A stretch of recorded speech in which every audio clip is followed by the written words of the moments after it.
예. 오늘은 예. 오늘은 인터넷 상황이 너무 안 좋아서 녹화로 해서 올리겠습니다. 진짜?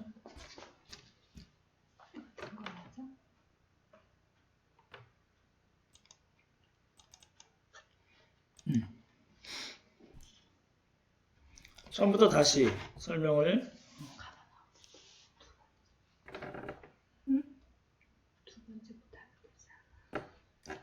좀 복잡하지. 연결이 안 돼서. 네. 예수님의 초기 사역에 해당되는 부분인데요. 그러니까 첫 번째 유월절을 중심으로 예수님의 생애를 나눌 때 이제 나누는 방법이 유월절을 이제 중심으로 나눕니다. 그래서 첫 번째, 두 번째, 세 번째, 네 번째 유월절이 있는데 이 첫 번째 유월절을 중심으로 오늘 말씀드리는 거는 이 첫 번째 유월절을 중심으로 하는 내용입니다. 지난번에 나왔던 거죠. 생각을 다시 한번 해보십시오. 가나 혼인잔치, 광야, 첫 번째 다섯 제자 부르신 거, 예수님의 세례. 순서대로 하자면 세례가 있고요. 그렇죠? 그 다음에 뭘까요? 광야 시험 세 가지가 있었고, 그렇죠? 그리고 다섯 제자 부르는 장면이 나오고, 그리고 가나 혼인잔치 이렇게 되는 거죠. 그렇죠? 여기다 써놨죠. 세례와 광야와 첫 번째 다섯 제자 부르시고 가나 혼인잔치 이렇게 되죠. 되시죠? 다섯 번째는 뭐냐면 이 가나 혼인잔치에서 표적을 일으키시고 그리고 가버나움으로 갔다고 표현이 되어 있습니다. 요한복음 2장 12절에 보면 가버나움으로 가셨는데 여러 날 계시지 않았다. 그것만 나와 있습니다. 딱 한 절만 나와 있지만 여기 일종의 이제 정탐을 하신 걸로 이제 일반적으로 이렇게 얘기를 합니다. 왜냐하면 이 가버나움이 이 갈릴리 전체 사역의 어떤 중심지가 되거든요. 그렇죠? 그래서 가버나움이 중요하고 가버나움 이따 한 번 더 나올 겁니다. 그래서 가버나움에 내려가셨으나 여러 날 계시지는 아니했다. 그렇게 되어 있고요. 그리고 이제 오늘 볼 거 10가지인데 이렇게 자르시면 되죠. 요한복음에 없는 거 세례와 광야 시험 두 번 세 가지 그리고 다섯 제자 부르시는 장면이 나오죠. 이건 다 여기서부터 요한복음에 나오는 겁니다. 그리고 가나 혼인잔치 그리고 조금 전에 보면 가버나움에 가셨다. 그렇죠? 그리고 이제 여기 2장에 한번 살짝 나오고 그리고 2장의 두 번째 중요한 사건은 뭐냐면 성전 청결 사건입니다. 요한복음 말씀드릴 때 척결 사건, 눈에 보이는 성전을 예수님으로 대체하는 사건입니다. 이게 이제 아까 말씀드렸던 첫 번째 유월절에 일어난 겁니다. 여기 성전 청결 사건 여러 가지 중요하죠. 그리고 예수님이 여전히 유대 땅에 계시면서 니고데모를 만나는 장면이 나오죠. 그렇죠? 그리고 이제 장소 이동을 하십니다. 사마리아로 옮기셔서 수가성 여인과 여러 가지 말씀을 많이 나누시잖아요. 그리고 나서 이제 또 옮기셔서 가나로 가십니다. 근데 가나에서 가버나움에 있는 왕의 신하가 와서 자기 아들을 고쳐달라고 합니다. 아들은 가버나움에 있고, 그죠? 그런 장면이 나옵니다. 그래서, 갈릴리가 있고, 요단강이 있고, 사해가 있다 그러면, 여기가 가버나움이고, 여기가 예루살렘입니다. 그러면, 아까 갈릴리 가나에서 가버나움으로 가셨다고 그러고, 성전 청결 사건이 나오죠? 그러면 유대 땅으로 오셔야 되는 거죠. 그렇죠? 그리고 니고데모. 그렇죠? 여기도 이야기고. 그리고 여기서 이제 다시 사마리아로 가셔야 되죠. 다시 사마리아로 가서 이틀 동안 계시고 다시 가나로 가십니다. 가나로 가셔서 왕의 신하의 아들을 고쳐주는 장면이 나옵니다. 그러니까 이제 갈릴리, 사마리아, 유대 이렇게 예수님이 다니시는 지역들입니다. 갈릴리, 사마리아, 유대. 그렇죠?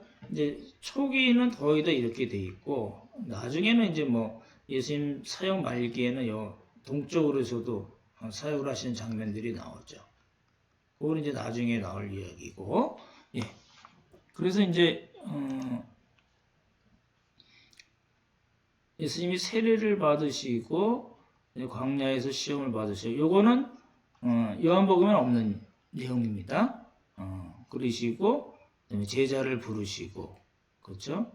갈릴리 가나로 옮기셔서 혼인잔치 이야기 나오고, 그리고 다시 유대 땅으로 오시는 거죠. 장소 이동이 되고, 성전 청결 사건 2장이죠. 니고데모 3장, 그리고 또 장소를 또 옮기셔서 수가성 여인, 그렇죠? 그리고 다시 또 어디로 가세요? 예, 가나로 또 가시죠. 그렇죠? 그래서 왕의 신하의 아들을 고쳐주는 장면이 나옵니다. 그래서 그렇게 순서를 좀 아시고 보시면은 예수님의 그 사역이 어떻게 진행이 되어 있는가를 알 수 있습니다. 이제 사실은 이게 뒤에 이렇게 공과복음을 같이 연결해서 보자면은 굉장히 복잡합니다. 사건이 너무 많고 인물도 많이 나오고 그래서 어려운데 요거는 비교적 간단해요. 비교적 그래서 이제 요것만이라도 잘 해놓으시면 초기 1년 정도에 예수님의 사역이 어떻게 움직였나를 우리가 살펴볼 수 있는 거고요. 그래서 아까 이제 니고데모 사건 때 예루살렘이겠죠. 니고데모 사건이 있었고, 이게 이제 요한복음 3장이고요. 그리고 요한복음 4장에 사마리아 여인 사건이 나오잖아요. 이렇게 예수님이 가셔야 되는 거죠. 그리고 말씀드렸던 대로 이틀을 머무십니다. 그래서 복음을 전하시고, 그리고 아까 나왔던 갈릴리 가나에서 요 가버나움에서 온 왕의 신하, 그 사람이 청을 듣고 그 사람의 아들을 고쳐주는 장면이 나오는 거잖아요. 네, 이제 그거를 이제 보는 겁니다. 근데 일반적으로는 이 빨간 쪽으로 갑니다. 요단강이 이렇게 있고, 요단강을 예루살렘에서 굳이 요단강을 건너가서 요 사마리아 땅을 안 밟겠다는 거죠. 그렇죠? 예, 이 더러운 땅이라는 뜻입니다. 그렇죠? 부정하다는 거거든요. 그래서 요단강 동쪽으로 했다가 다시 이제 갈릴리 지역으로 들어가는 겁니다. 저희가 옛날에 기도원 공부할 때 나왔던 건데요. 이 지역으로 벳산이라는 데가 있는데 거기서 요단강을 건너는 쪽이 있거든요. 그러니까 이쪽 길을 많이 이용을 했습니다. 근데 이제 사마리아를 통과해야겠는지라는 말이 나오는데, 당위성입니다. 뭐에 대한 당위성이냐면, 첫 번째는 사마리아 사람들도 복음을 들어야 된다라는 당위성.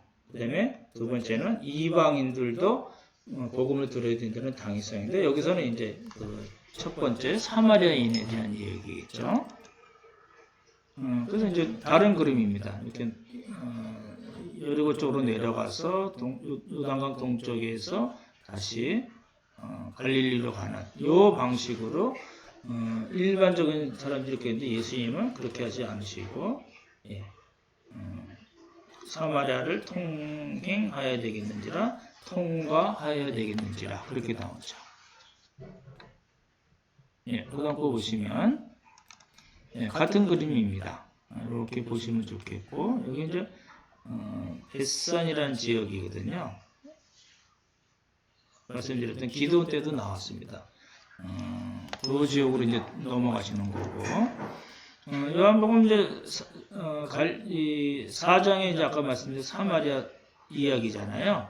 여기 야곱의 우물 이야기도 나오고, 그렇죠? 6이라는 거는 로마시입니다. 그래서 그냥 6입니다. 그렇죠? 그걸 놓치시면 안 되고요. 이 세겜 지역이거든요. 나블루스라는 건 지금 이제 성경에는 세겜입니다. 스켐이라고 나와 있긴 한데, 여기 이제 에발산이 있고 그리심산이 있는 겁니다. 이 산 두 개 이름을 꼭 기억을 해 놓으시면 좋겠네요. 그래서 이제 사마리아 여인과 야곱의 우물도 나오고요. 사마리아 여인과 말씀을 나누잖아요. 근데 이 여인이 나중에는 이렇게 왔다 갔다 하다가 어디까지 가냐면 예배의 문제까지 나옵니다.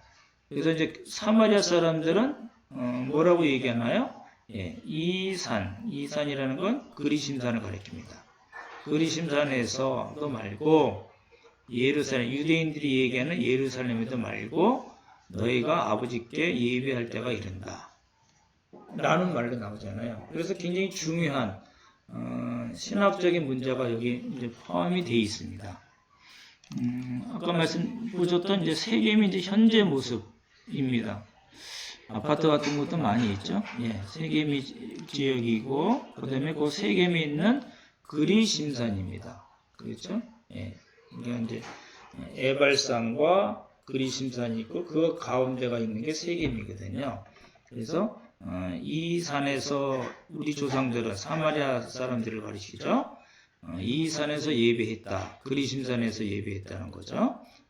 그리고 예루살렘을 유대인들은 예루살렘을 얘기해죠. 예수님 말씀은 뭐예요? 이것저것 다 아니라는 거예요. 어떤 장소에 국한돼서 하나님께 예배 드리는 것이 아니다. 라는 말씀이겠죠. 그렇죠? 예. 그래서 지금도 그 사마리아에 가면은 그리심산 위에 있는 성전 터가 있습니다. 이 터 위에 다 이렇게 예배를, 제단을 쌓고 예배를 드리는 터들이 다 있습니다. 그래서 이제, 성서 유적지 가면 이런 것도 보는 거고, 이제 야곱의 우물, 그렇죠? 예, 야곱의 우물 나오잖아요. 야곱의 우물 모습이, 지금도 사진에 이렇게, 있습니다. 그래서 사마리아 여인들의 모습이 나와 있고요. 사마리아 사람들은 사마리아 오경이 있습니다. 그러니까 이제 다른 성경은, 구약 성경은 안 믿고 오경만 믿습니다. 그래서 사마리아 오경이라고 그러는데, 이게 뭐 하는 모습이냐면 큰 장대에다가 지금 이게 어떤 양을 잡아가지고, 이게 양입니다. 양을 잡아서 구워 먹는 거죠. 이게 무슨 행사냐면 6월절 행사입니다. 재밌는 게 유대인들은 6월절을 안 지내요. 왜 안 지낼까요? 지금 이제 성전이 없어졌잖아요. 그죠? 성전이 다 파괴돼서 없어졌기 때문에 6월절을 안 지내는데, 사마리아 사람들은 그리심산 쪽에서 자기네들끼리 6월절을 지내요. 그래서 지금도 지내는데 6월절을 구경하고 싶으면 그 날짜에 맞춰서 가면 됩니다. 유대인들의 6월절하고 좀 차이는 있긴 한데, 지금도 6월절을 이 사람들은 지낸다라는 거죠. 그렇죠? 온전한 것이 아닙니다. 온전한 구원이 아니고, 구약의 어느 한 부분에만 머물러 있는 그런 신앙을 갖고 있는 겁니다. 그리고 이제 그 사마리아 사람들이 지금 한 600명에서 800명 정도 실제 있다고 합니다. 그렇게 굉장히 적은 숫자겠죠. 그래도 아직은 명맥을 유지하고 있다고 그러고요. 이 사마리아 여인이 얘기한 우리들의 조상들은 이 산에서 예배했는데, 그리심산이죠. 당신들의 말은, 당신들이라는 건 유대인들을 가리킵니다. 당신들의 말은 예배할 곳이 예루살렘에 있다, 시온산에 있다. 그런데 예수님 말씀은 그거 다 아니다 라는 겁니다. 그렇죠?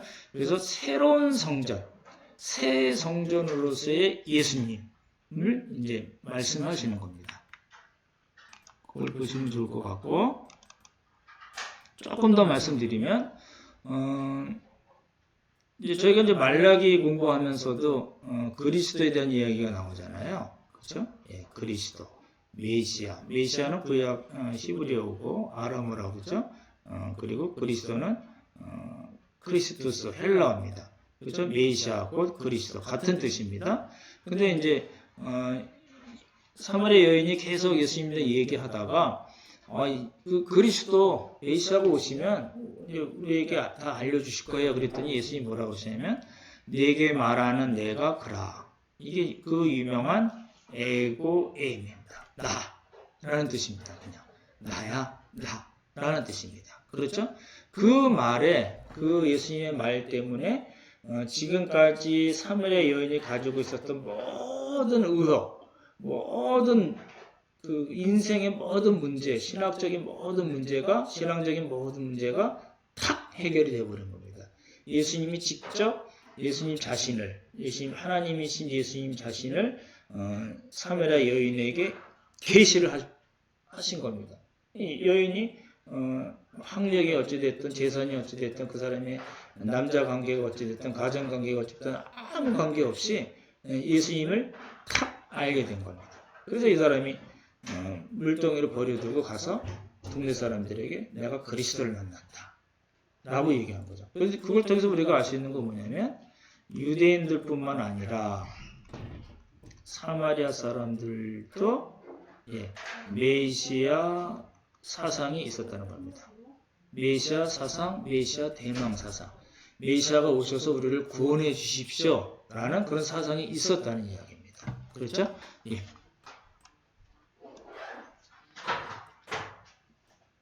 이제 사마리아 여인과의 이야기를 마치시고 예수님이 어디로 가세요?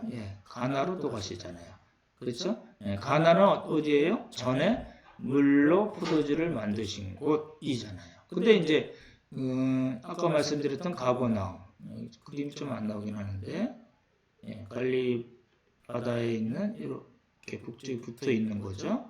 갈릴리에서 가나로 그렇죠? 왕의 신하가 옵니다. 그래서 자기 아들이 지금 가버나움에서 병들어서 죽어가고 있습니다. 내 아들을 고쳐주십시오. 죽게 됐습니다. 그래서 예수님이 고쳐주는 장면이 나와요. 그렇죠? 그래서 이제 그 왕의 신하가 가다가 자기 신하들을 만나서 종들을 만나서 몇 시에 아들이 좋아졌나까지 물어보는 그런 장면들이 나오거든요. 그게 이제 요한복음 4장 끝 부분에 나오는 이야기입니다.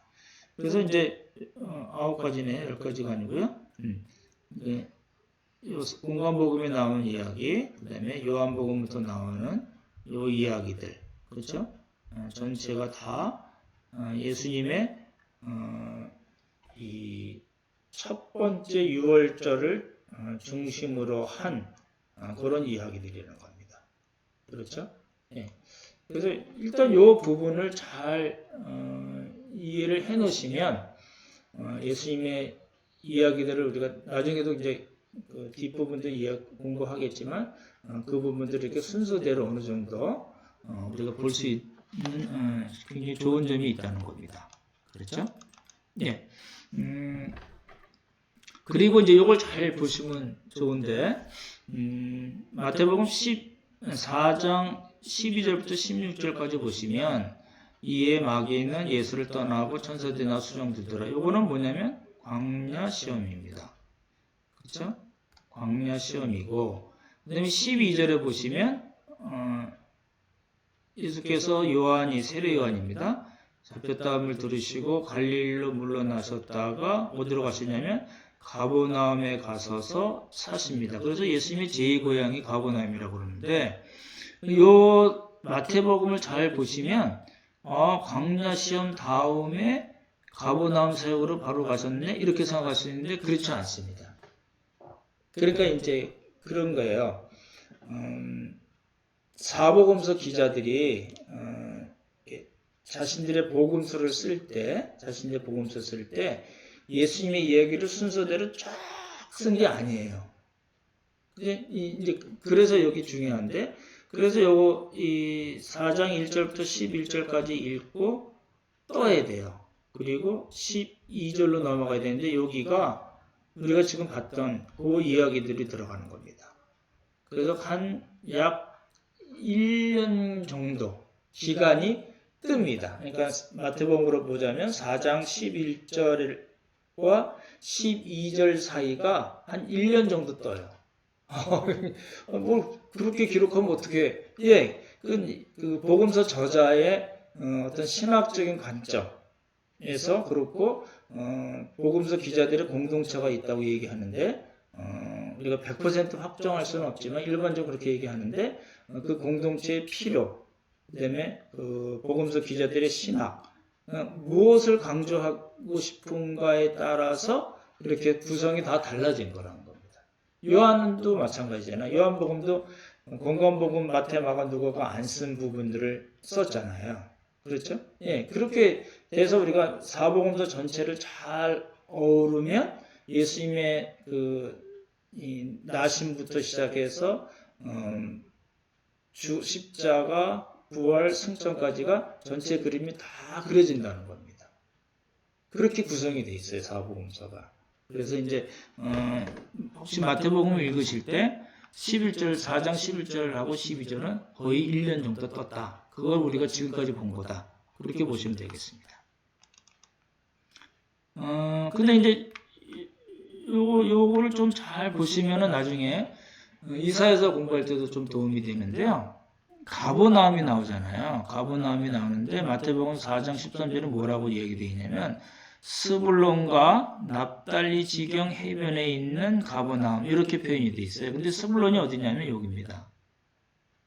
그리고 납달리는 갈릴리랑 붙은 동네예요. 그러니까 이만큼 큰 게 납달리예요. 근데 여기에 뭐가 있어요? 예, 가버나움이 있다는 겁니다. 그렇죠? 이렇게 갈릴리가 있고, 그렇죠? 여기 가버나움이에요. 이 동네가 뭐예요? 이게 납달리예요. 이게 납달리고, 그렇죠? 스불론은 그 옆에 있는 그 지파잖아요.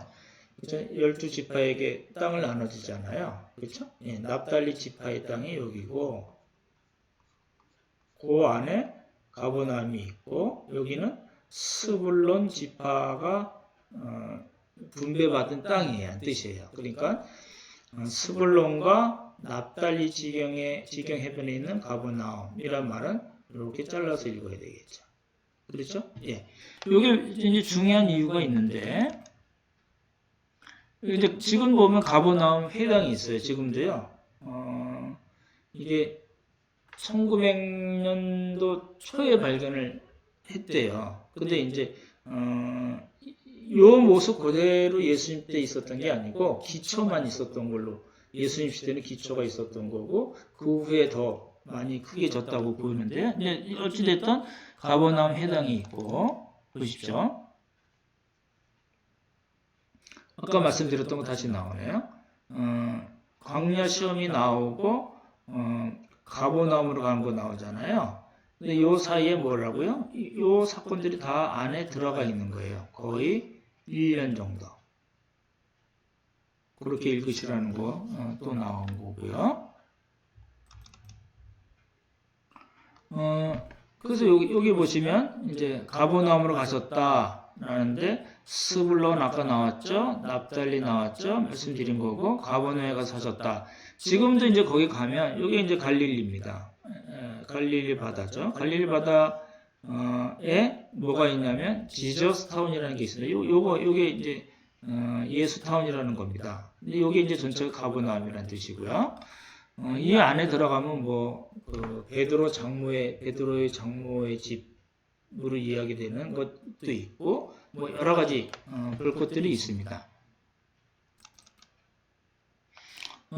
근데 이제 여기 이제 가버나움 회당이겠죠. 우리가 봐야 될 게 뭐냐면 요 이야기가 아까 스불론 나왔고 납달리 나왔잖아요. 그렇죠? 이게 누가 이야기한 거냐면 선지자 이사야가 이야기한 겁니다.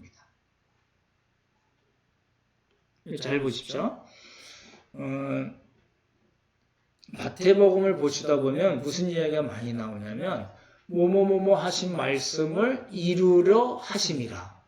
뭐뭐뭐 하신 말씀을 이루려 하심이라. 뭐뭐뭐 하신 말씀을 이루려 하심이라. 마태는 의도적으로 그런 표현을 많이 씁니다. 14절에 보시면 말씀을 이루려 하심이라 나오잖아요. 이게 뭐예요?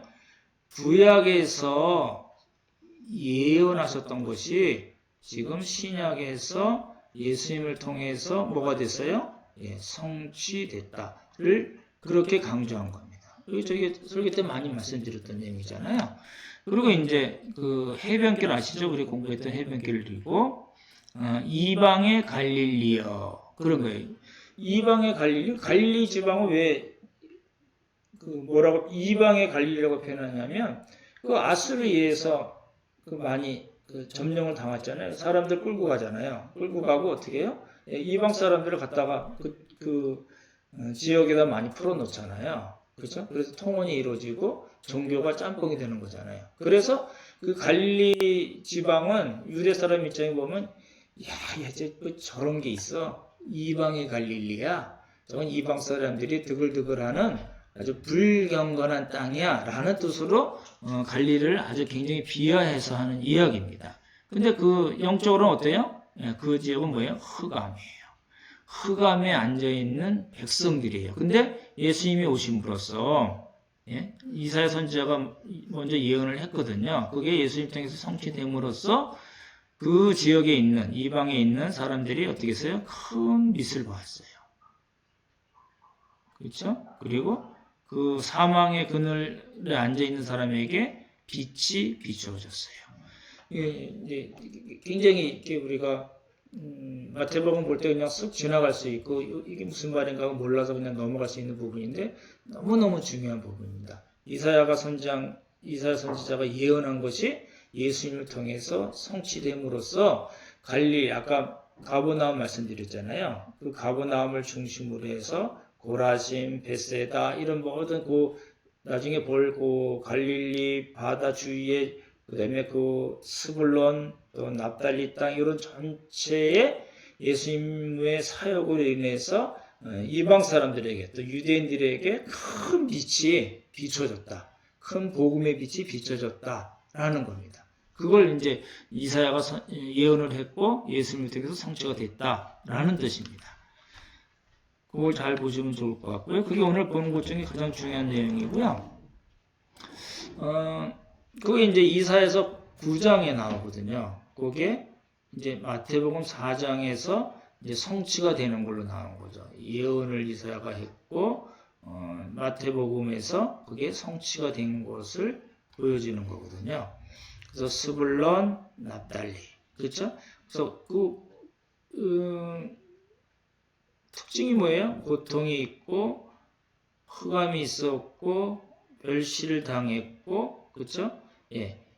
이방의 갈릴리라고 조롱을 받았어요. 그렇죠? 역시 흑암이 나오고 사망이 나와요. 근데 예수님이 오심으로써 어떻게 됐어요? 큰 빛을 받고 그 사람들에게 빛이 비춰지는 일이 있었다는 겁니다. 이걸 놓치시면은 이제 신약을 놓치는 경우가 됩니다. 이제 가버나움을 이제 중심으로 보면 아까 말씀드렸던 대로 요거는 이제 2장 12절에서 한번 정탐행복을 표현한 또 지도고요. 어찌됐든 간에 가버나움에서 무슨 일이 있었냐면 예수님이 제자들을 부르신 장면이 나와요. 근데 이거는 우리가 아까 처음에 봤던 요한복음에서 봤던 그 첫 번째 다섯 제자를 부르심하고 다릅니다. 예수님은 2번 부르셨어요. 그러니까 어떤 분은 그렇게 표현하죠. 처음에 예수님이 부르셨던 첫 번째 다섯째 제자를 부른 거는 이거는 파트타임이다. 근데 여기 이제 마태복음에서 나오는 가버나움에서 제자들을 부르신 거는 이거 풀타임이다. 라고 이야기해요. 그래서 그물과 배의 아비를 버려두고 쫓았다. 이런 표현이 나오거든요. 그게 이제 가버나움을 중심으로 생긴 거고 예수님의 제2의 고향이고 갈릴리 사역의 중심지라는 겁니다. 여기 아까 봤듯이 지저스타운에 나오죠. 예수님의 유대인의 해당에 나오고 로마 세관이 있습니다. 로마 세관이 있어요. 이거는 교통의 중심지라는 뜻이에요. 교통과 상업의 중심지예요. 그러니까 가버나움은 굉장히 발달한 지역입니다. 그렇죠? 그래서 마태가 세리였잖아요. 그렇죠? 그래서 거기서 부르심을 받는 장면이 나오고 백부장의 종을 가르쳐주는 장면이 나오고 베드로의 장모도 고쳐주시고 군대 귀신 이야기, 심상의 중풍병자를 데려오는 이야기, 그 다음에 오병이어의 표적. 이 전부 다 어디서 가버나움 근처에서 요 지역에서 다 일어났던 일입니다. 그걸 먼저 보시고 근데 이제 우리가 보시면 아까 말씀드렸던 여기 지저스타이거든요. 가버나움에 있는 회당도 있고 아까 우리가 봤던 회당이잖아요. 그 회당도 있고 베들의 집터로 추정되는 이게 베들의 집터로 추정되는 좀 신빙성은 좀 떨어집니다만 어찌됐든 장모의 열병을 고치시는 장면이 나오고요. 근데 이제 그 마태복음을 보신 분들은 아시겠지만 마태복음에 보시면은요 이런 표현이 나옵니다. 이 갈릴리 지방 자체가 이렇게 돼 있잖아요. 요 동네가 요 성읍들이 쭉 있거든요. 요 동네가 이방의 갈릴리라고 그래가지고 굉장히 조롱도 받고 흑암에 있었던 그런 지역이거든요. 근데 그게 이제 아까 말씀드렸던 이사야 예언의 예언과 동일하게 예수님께서 오셔서 이 지역에서 큰 복음의 빛을 비추신 거거든요. 그래서 이제 많은 표적과 기사를 일으키십니다. 그렇죠? 아까 말씀드렸던 것 외에도 여러 가지 기사들이 많이 있는데 그런 기사를 일으켰는데 이 반응이 시원찮은 거예요. 그래서 예수님께 책망을 들어요. 그게 이제 마태복음 11장에 나오는데 권능을 가장 많이 행하신 고을들 이란 말이 나와요. 뭐라고요? 예수님께서 권능을 가장 많이 행하신 고을들이 뭐 하지 않았어요? 회개하지 않았어요. 표적은 잔뜩 보고 예수님 오병이어 통해서 배부르게 먹고 그랬음에도 불구하고 뭐예요? 많은 사람들이 회개하지 않았어요. 그래서 책망을 받습니다. 그래서 어떤 이야기가 나왔냐면 이거 꼭 기억해 두시면 좋겠네요. 화 있을진저 고라시나 지명입니다. 화 있을진저 베세데 역시 마찬가지죠. 너희에게 행한 모든 권능을 두로와 시돈에서 두로와 시돈은 어디죠? 베니게, 페니키아 이방 지역이죠. 그야말로 이방 지역이잖아요. 거기서 행했다면 그들이 베옷을 입고 제에 앉아 회개했을 텐데 너희는 회개하지 않았다는 거죠. 그래서 심판날에 꼭 심판날이 있습니다. 두로와 시돈이 너희보다 견디기 쉬우리라. 그리고 또 뭐가 나와요? 가버나움아 내가 하늘에까지 높아지겠냐 운배까지 낮아지리라. 가버나움 아까 예수님의 사역지입니다. 사역의 중심지잖아요. 거기서 많은 말씀을 해주시고 많은 표적과 기사를 행하셨음에도 불구하고 회개하지 않았어요. 뭐가요? 세트입니다. 고라신, 베세다, 가버나움. 이런 지역들은 이런 지역에 회개하지 않은 사람들은 두로와 시돈 그리고 소돔 땅보다 더 심판날에 더 견딜 수가 없다라는 겁니다. 그렇죠? 무시무시한 책망이고 무시무시한 저주의 말씀입니다.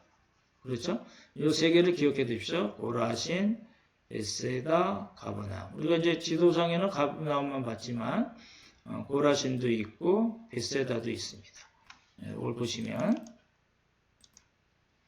여기 나오죠. 하있을진저 고라신, 베세다, 가버나움. 가버나움은 네가 하늘까지 높아지겠느냐? 그렇지 않다. 여기죠? 여기 이제 갈릴리 호수, 갈릴리 바다가 있고 여기가 가버나움이라고 그러면 아까 우리 봤죠? 그리고 쭉 올라가서 여기가 고라신입니다.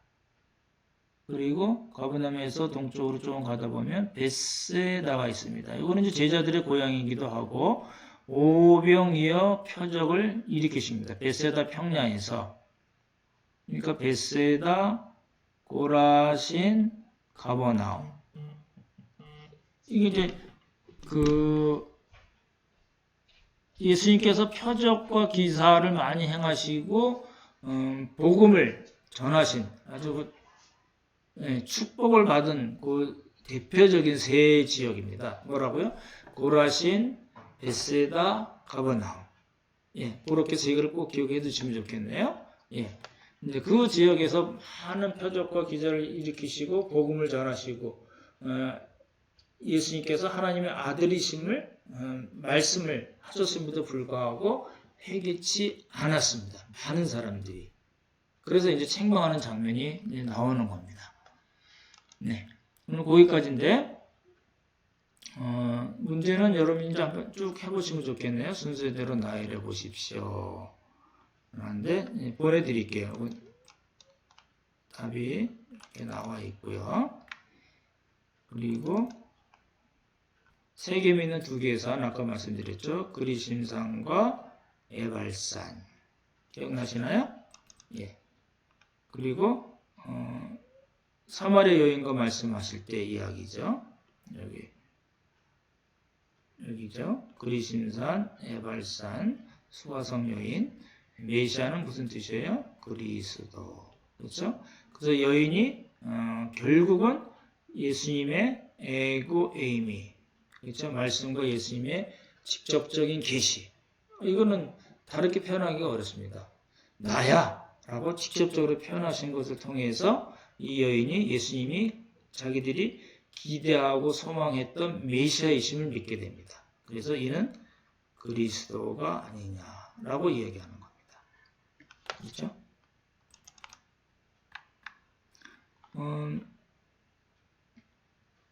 마지막입니다. 아까 나왔었죠? 이렇게 사이에 있고 갈릴리 바다에 있고 요게 뭐죠? 그리고 그 옆에 있는 요거요. 요게 납달리고 요게 스불론. 그렇죠? 예. 스불론 땅과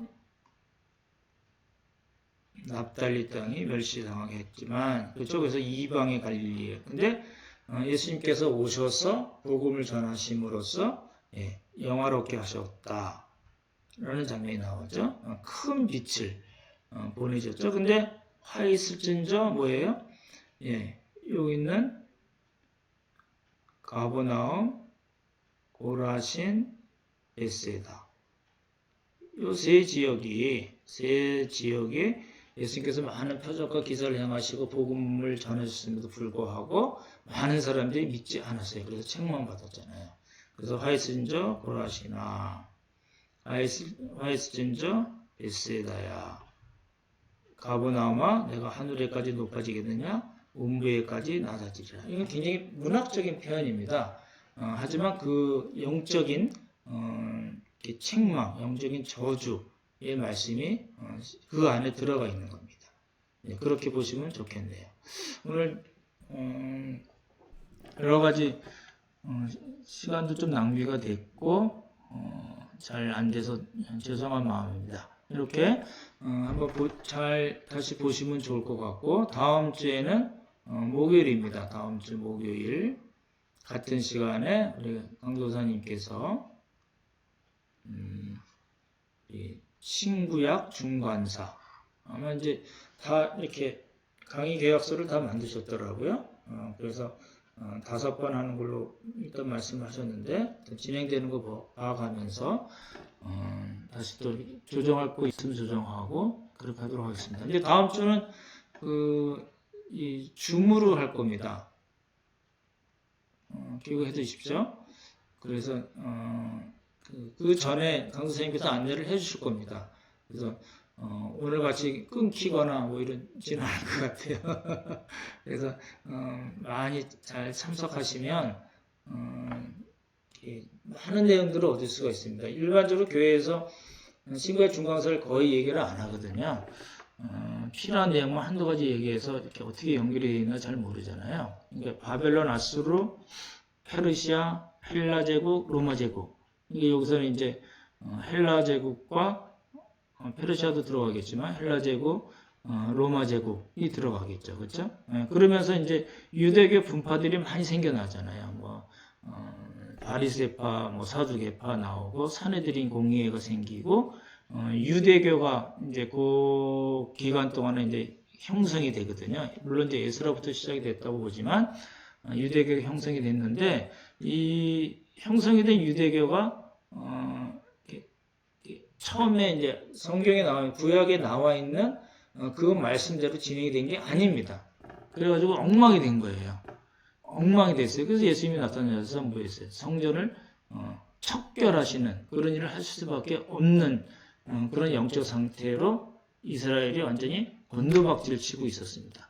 물론 그 가운데서도 소수의 남은 자들이 있었습니다. 신실한 자들. 예, 그런 이제 그런 신약에서 나오는 이야기들을 참 이해를 하시려면 그 신구약 중간서를 좀 이해하시면 훨씬 더 입체적으로 풍부하게 이제 잘 아실 수 있으리라고 생각이 됩니다. 수고 많으셨습니다. 이제 강사님 하시고 그다음에 제가 이어서 하든지 아니면 잘 준비되신 분 계시면 또 이렇게 조정해서 추후에 또 알려드리겠습니다. 수고 많으셨습니다. 감사합니다.